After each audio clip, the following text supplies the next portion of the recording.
వర్షాధార భూముల్లో రబీ సాగుకు రైతులు వెనకంజ వేస్తుంటారు. అవసరమైన సమయాల్లో నీటి తడులు ఇవ్వకపోతే పెట్టుబడి సైతం వచ్చే అవకాశం ఉండదు.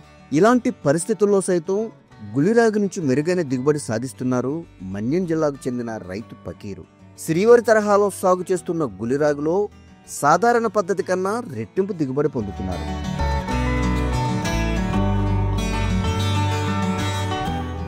అందరికీ నమస్కారం అండి. నా పేరు బిడ్డిక పకీరు. బొడ్డుగూడ గ్రామము, బొడ్డుగూడ గ్రామ పంచాయతీ, బామిని మండలం, పార్వతీపురం, మన్యం జిల్లా అండి. ప్రకృతి వ్యవసాయము ప్రారంభించి 5 సంవత్సరాలు అవుతుంది సార్. దానికన్నా ముందు అనేటప్పుడు పత్తి వేయడం వల్ల పెట్టుబడి ఎక్కువ అయిపోయింది. దీంట్లోన పురుగుల మందులు, డిఏపి, యూరియా ఇది వాడడం వల్ల పెట్టుబడులు ఎక్కువైపోయి తిండికి కూడా కలుషితం మీద అయిపోయి అనారోగ్యం ఎక్కువ ఫాలో అయ్యాము సార్. అలాగే పెట్టుబడులు ఎక్కువ అయిపోయింది, దానివల్ల అప్పులు బాగా ఫాలో అయ్యాము. తద్వారా మేమేంటంటే ఈ విధంగా నేను ప్రకృతి వ్యవసాయంలోన తిండికి బాగుంటుంది అంటే ఈ సాగు చేసిన నుంచి మా కుటుంబం అయితే కొంచెం హ్యాపీగా అయితే ఉన్నాం సార్.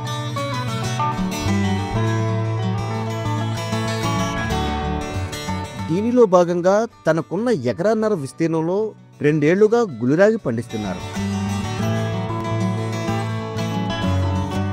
5 ఎకరాలు మొత్తం భూమి నాకుంది. మెట్టు భూమి 2 ఎకరాలండి. అలాగే పల్లం భూమి 3 ఎకరాలు ఉంది. గులిరాగి గత 6 సంవత్సరాల నుంచి చేస్తున్నానండి.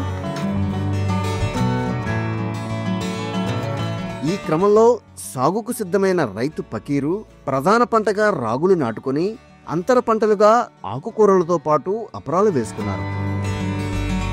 ఎకరా భూమిలో ప్రధాన పంట రాగి వేస్తూ అంతర పంట 5 నెలలకి పెసలు, ఇంకొక 5 నెలల తర్వాత మినుములు, ఆ తర్వాత బెండ, తర్వాత ఉలవలు, తర్వాత నువ్వులు ఆ విధంగా వేయడం జరిగిందండి.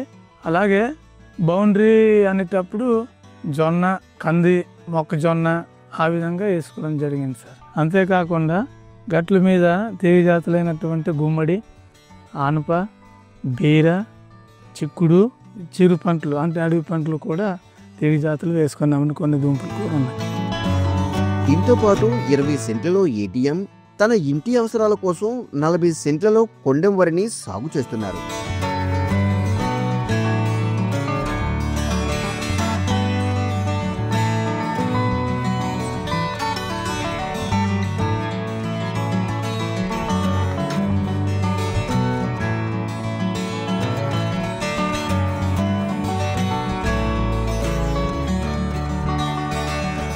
ఈ ఎకరా భూమిలో డ్రాగే కాకుండా 40 సెంట్లు పల్లంలోన కొండెం ధాన్యం విత్తనం వేసుకోవడం జరిగిందండి. వేసి దుక్కి అయిన తర్వాత ఘనజీవామృతం చల్లడం జరిగింది. బీజామృతం నారశుద్ధి చేయడం అయినది. అలాగే ఆ పిలుకలు పైన తుంచడం జరిగింది.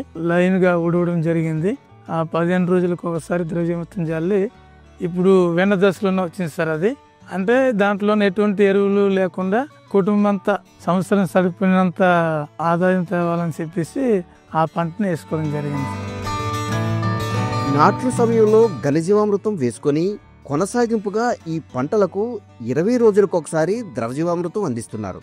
అదేవిధంగా నేమాస్త్రం పిచికారీ చేసి పురుగులను కట్టడి చేస్తున్నారు. ఈ విధంగా ప్రకృతి పద్ధతిలోని అన్ని విధానాలను పూర్తి స్థాయిలో అనుసరించారు.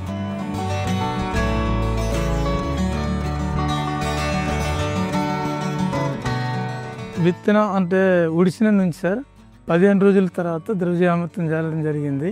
అలాగే ఆకు మడత అనేది వచ్చింది. తర్వాత తెగులు ఆకులు ఎర్రగా వచ్చినాయి. జిడ్డు జిడ్డుగా ఉండేవి. తద్వారా నీమాస్త్రం తయారు చేసేసి పిచికారి చేయడం జరిగింది.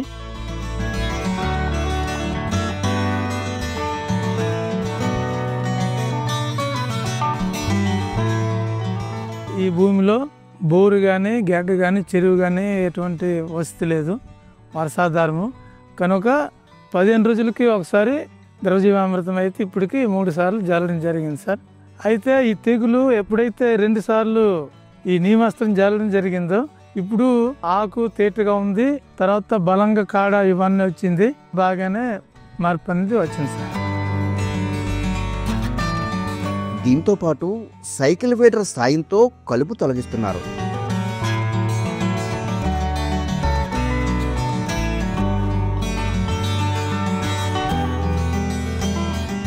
రెండు నెలల అనంతరం మొక్కజొన్న, బీన్స్, బీర పంటల నుంచి దిగుబడి సమకూరింది. వీటిని ఇంటి అవసరాలకు వినియోగించుకుంటూ అదనపు ఉత్పత్తులను బంధువులకు అందించారు.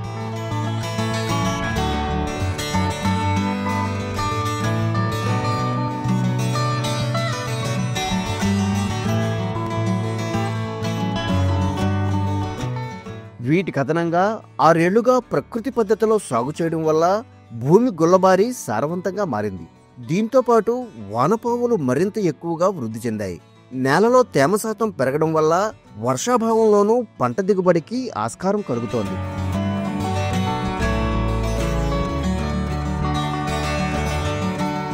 నేను వేసుకునే అంతర పంటల్లో నా చేతికి వచ్చింది ఏంటంటే జొన్న వచ్చిందండి. మాకు ఒక 10 కుటుంబాలు అవుతున్నాము. ఆ పిల్లలంతా కలిసి అది తీసుకోవడం జరిగింది. అలాగే బెండ, అది కోరికి ప్రతిరోజు అది మేము కొనుగోలు చేసుకుని అదే వాడుతున్నాము. ఇంకా రావాల్సినవి ఏంటంటే పెసలు, మినుములు, చిక్కుడు, గుమ్మడి అవన్నీ ఉన్నాయి.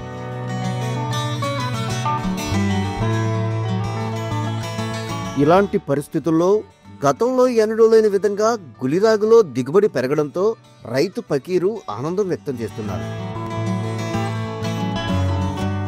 మా ఆదివాసులు ఏంటంటే సార్ ఒక పంట మీదే ఆధారపడుతున్నారు. దాంట్లో పెట్టుబడి అనేది విపరీతంగా చేస్తున్నారు. ఆదాయం వస్తే వచ్చింది, లేకుంటే లేదు.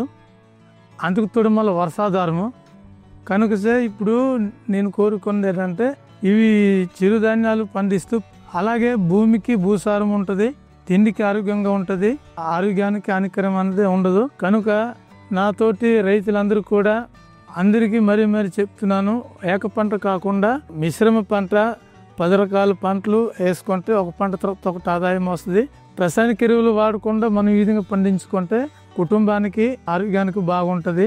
కాబట్టి కుటుంబం అంతా బాగుండాలంటే ఈ ప్రకృతి వ్యవసాయం మిశ్రమ అంతర పంటలు వేయాలనేసి కోరుకుంటున్నాను.